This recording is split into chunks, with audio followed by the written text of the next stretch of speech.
You can call me Mystic Mike because I predict these things. Nathaniel Wood takes on Morgan Charrière this Saturday on the main card of UFC Fight Night London, England. And this is some really good matchmaking. Both of these guys are very talented, very skilled, very well-rounded. A lot of experience, a lot of hype between these two guys. Still fairly young, late 20s, early 30s, so got a lot of time in their career still, barely into their prime. So looking forward to this fight in both of these guys' careers. Nathaniel Wood, been kind of a staple for British MMA for the longest time. He has a bunch of fights in the UFC, a lot of good wins, some losses that, you know, in hindsight aren't the worst, but again, I feel like he should have won a few of these, like Casey Kinney. The fight with Mohamed Naimov, I think he would have won that fight if Naimov would have been kind of cheating and grabbing the fence. But he's 5'6" with a 69-inch reach, really good calf kicks. Was just beating up Daniel Pineda in their last fight with the calf kicks, knocking him to the ground, jumping on top, and you know, landing damage. Got kind of controlled in the third round by his grappling, but throw strikes to all three levels. Like I said, beating up Pineda's legs, beating him out to the body. Will go up top. Really good combination. So all around very good athlete, jiu-jitsu black belt. So very skilled fighter. Taking on Morgan Charrière. Very similar in style. Great grappler, great striker, tons of experience. His record's a little bit deceiving. I'll get into his record, but I got to go with Morgan Charrière in this one. I think he's going to be the bigger fighter. He's very big for the division. He's 5'8", so he's going to be about 2 inches taller. I think they're going to have about the same reach, 69-inch reach versus 69-inch reach. So just a little bit taller, same reach, but he's much thicker, much more muscled up than Nathaniel Wood. But very good jab, very physical, powerful striking with really good kicks. He had a front kick KO over, I think his last name was Zucchini. Yeah, Manolo Zucchini. Front kicked him to the body and hurt him, and then ended up finishing him off. After that, went to a split decision with Chepe Mariscal. You can argue that he won that fight, and Chepe is just an absolute savage. He's on a run right now into the UFC. So to kind of take him to a split decision and arguably win it is you know, something special, a really good feather in his cap.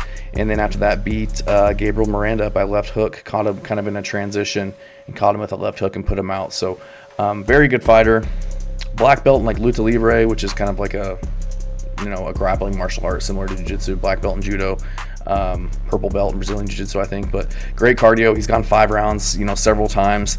I just think he's going to be the bigger, stronger, more technical guy. Not more technical, I should say, but I feel like he's going to be able to kind of bully around Nathaniel Wood, land the bigger strikes, get him to the ground if he wants to, using his judo background. And I don't think Nathaniel Wood's going to have the technique or the strength to get Charrière to the ground if he wants to. I think Morgan will have the physicality advantage in the clinch and on the feet. I think he edges out Nathaniel Wood in this one, and he's from France, so he's not going to have the hometown crowd behind him necessarily, but he will have tons of people from France there. But I'm going to go with him. I just feel like he lands the harder shots. I think he's going to be able to kind of dictate the pace of this fight and where it takes place, just with his overall presence and skill set. Again, just very, very good, very well-rounded. Like I said, his record doesn't really do him justice, but if you look at his losses, it's to Chepe Mariscal, where you can argue that he won. Paul Hughes, Jordan Vucenic, these are all like super high-level guys of the Cage Warriors who were at a time or are now fighting in the UFC. Soren Bach, 12-1 at the time. Now he's 16-1. Ruslan Kazmorzaev was 2-0 at the time. Now he's 3-1. I don't really know about him, but Saladin Parnassi back in 2017, he was 6-0 at the time. Now he's 20-2.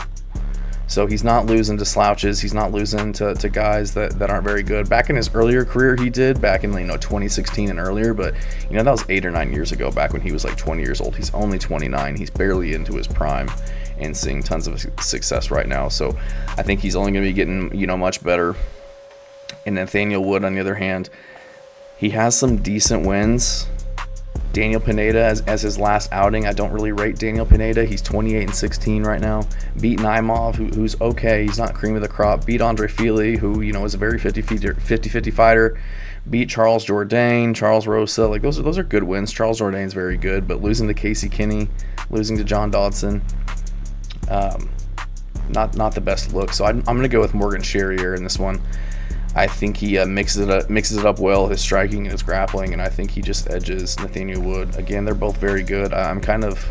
It's kind of unfortunate they're pitting these guys against each other, just because I feel like they both have pretty far trajectories and potential in their career, but it is what it is. But I'm gonna go with Morgan Charrière. I think he's a small favorite. Nathaniel Wood plus 155, Morgan Charrière minus 185, so almost a 2-to-1 favorite, and I can see that. I would think Nathaniel Wood would have been the favorite when I was looking into this fight, or when I first heard about it, but again, Morgan Charrière, very underrated. You see his record, but again, you really look into his record, he was young and fighting absolute monsters. So I'm going to pick Morgan Charrière to win this one and to be a major problem in the featherweight division. Thanks.